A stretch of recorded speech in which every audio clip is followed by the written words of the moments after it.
Donnie and Dhali. The team is supported by ableauctions.ca. Closing your business? We can help. But at this time, we're going to bring in former Canuck goaltender, Cheech, John Garrett. Thanks for doing this, sir. How are you? I bet you enjoyed a goaltending battle like that. I'm good. I did. And you're talking about Silas.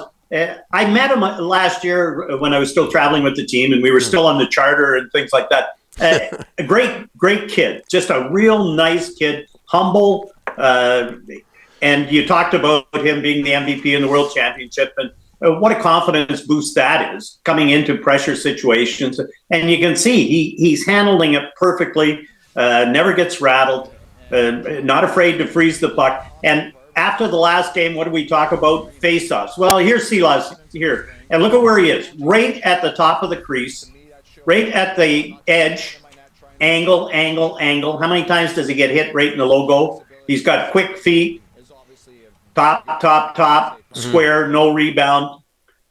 He was really good in his games that he played, and Thatcher in game one and Casey in the two games he played. He was good too.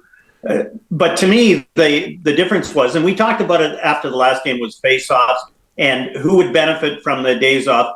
And the third period, didn't you think that the Predators looked really tired? Yeah, yes. And especially Ryan O'Reilly. He's not the quickest guy anyway, but look at his face-off stats tonight compared to last game. And look at the shots on goal in the third period, especially the first 12 minutes or so in the third period. Canucks had all the shots. I don't think the Predators had a shot till the 10-minute mark of the third period. The Canucks looked like the fresher team. They looked like the more energetic team in the third period. And I thought that they deserved to win. And Elias Pettersson, even though, look at his ice time, and behind Dakota Joshua and a whole bunch of guys, but on the goal, and Elias, how many times have you seen it where he gets hit and he tries to draw a penalty and he falls down, and but along the boards on that play, twice he got hit, contact, or looked like he was being held up a little bit, but instead he spins off and creates the play, and then Brock sets up the beautiful pass.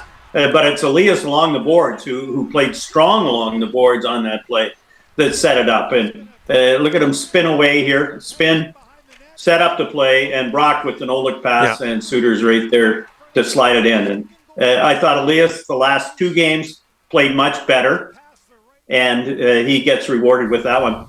He had, what did he get, all his points on the road? Yeah. He only had, he had 3 points, and they all came in Nashville. Give him credit. He's not getting discouraged, and a big play like that.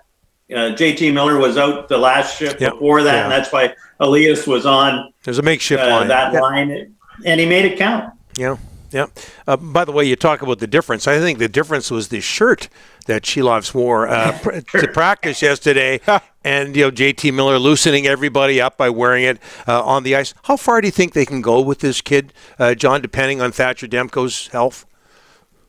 Well, the Oilers are a different animal. Yep. And I think that's the thing is, and the penalties that the Canucks took in this game, that last one, I agree with you.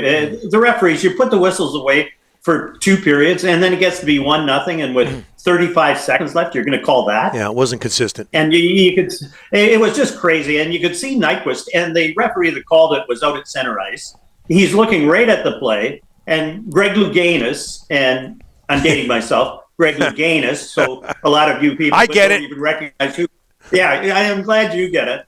But you can see Nyquist did a double pirouette before he went in the water. And with 35 seconds left, they make that call after they don't make any calls in the last, 30 minutes? Mm-hmm. It was just crazy. I hate that. You talk about referees and game management and that kind of stuff. And that, to me, was fan management, not game management. Yeah, and John, not that long before that, Zadorov got cross-checked in the corner and fell down. He was complaining about that, and they didn't call that.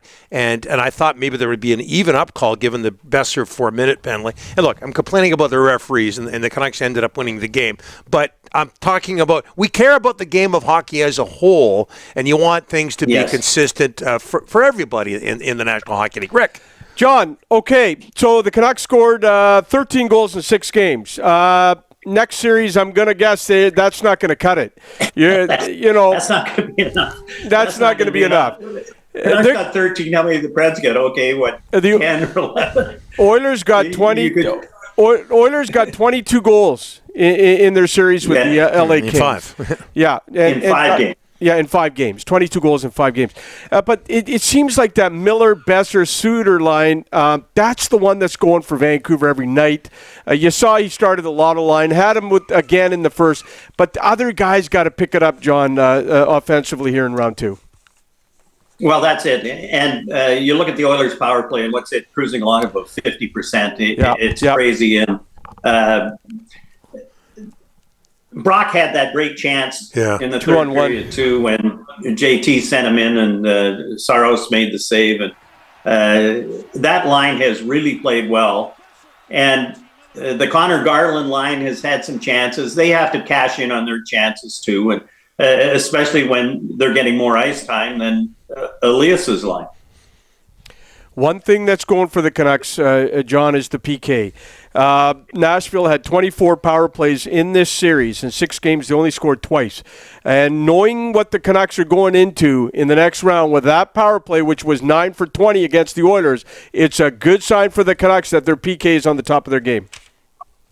Well, that will help for sure. And I think you have to make sure that the power plays are even. At the end of the night, make sure the power plays are even. You can't you look at the LA Kings, the only game they won, I think the Oilers had 1 power play in that game.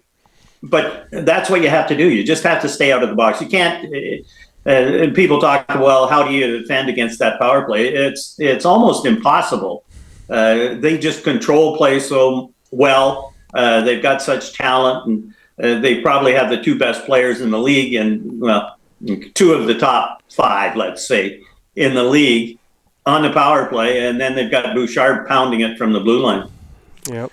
How much do you think Rick Tocchet appreciated Tyler Myers and what he did in that final sequence? He ended up with 4 blocks. I think he made 14 in that last little sequence there.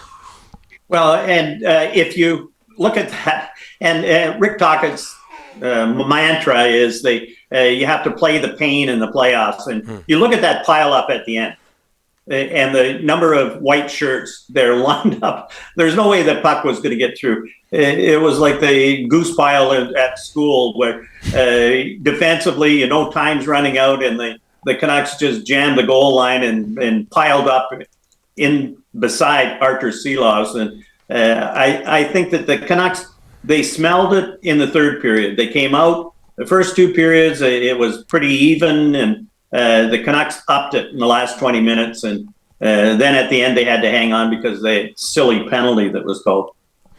I'm not sure what a goose pile is, but I do know about Greg. I know about Greg. I know a dog pile. I didn't know about Greg Louganis. Okay, so I'm 1 for 2. Yes. So do I. Yeah, we'll have to have an old guy translator for you and me. Okay, for the next the next broadcast. John, thanks for this, my friend.